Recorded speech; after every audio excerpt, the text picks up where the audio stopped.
Every food garden needs at least one reliable starch staple. Now, if you garden in a cool climate, the potato is probably your #1 crop.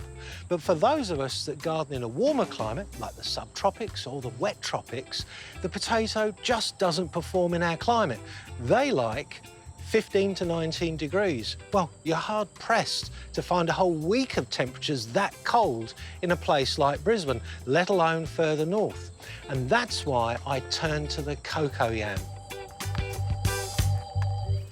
Cocoyams are dependable, productive, low maintenance, and above all, they're delicious. One of my house specialties is cocoyam soup. The key ingredient for cocoyam soup are these cormlets.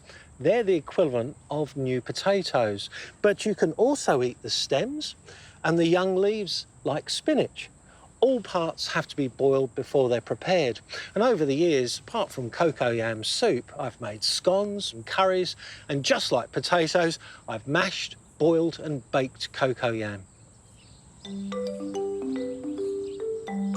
The growing cycle of the cocoyam is year-round. In summer, they grow fast during our wet season and they slow down in winter during the dry season, but they're always growing. And right now, between late winter and early spring is the time to harvest your crop and prepare next year's. When it comes to lifting them out, I'm always a bit tentative because you don't want to damage the cormlets.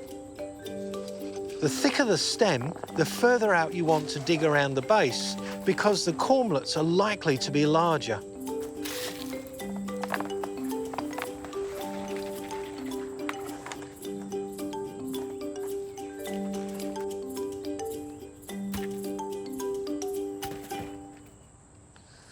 Well, we're almost halfway through my cocoyam harvest, and I must admit I'm a little bit crestfallen because this is the lightest crop I've ever had.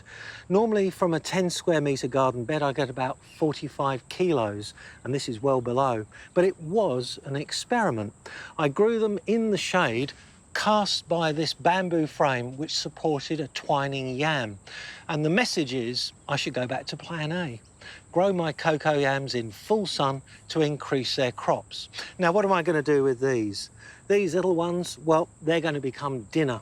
And the nice fat ones, these ones which are not damaged, I'm going to wash them, dry them, and then store them.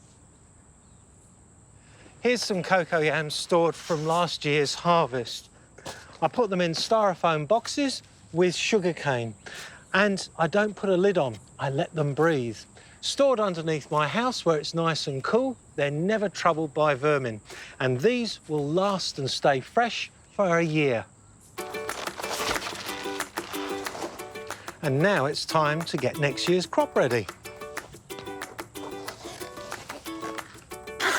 To turn these stems into cuttings, I'm removing the leaves. I'm digging a hole and planting each stem deeper than they were originally. Deeper planting forces them into growth. Now I'm watering them in, and I'm mulching with sugarcane.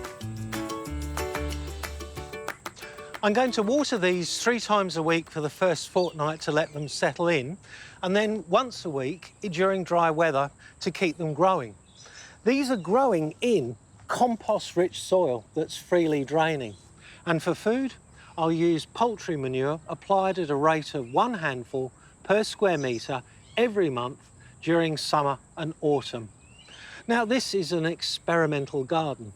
And what I've learnt here is that cocoyams really need ample sunshine to get a bumper crop. My grandmother taught me, never be scared to experiment. Observe what happens and keep a record.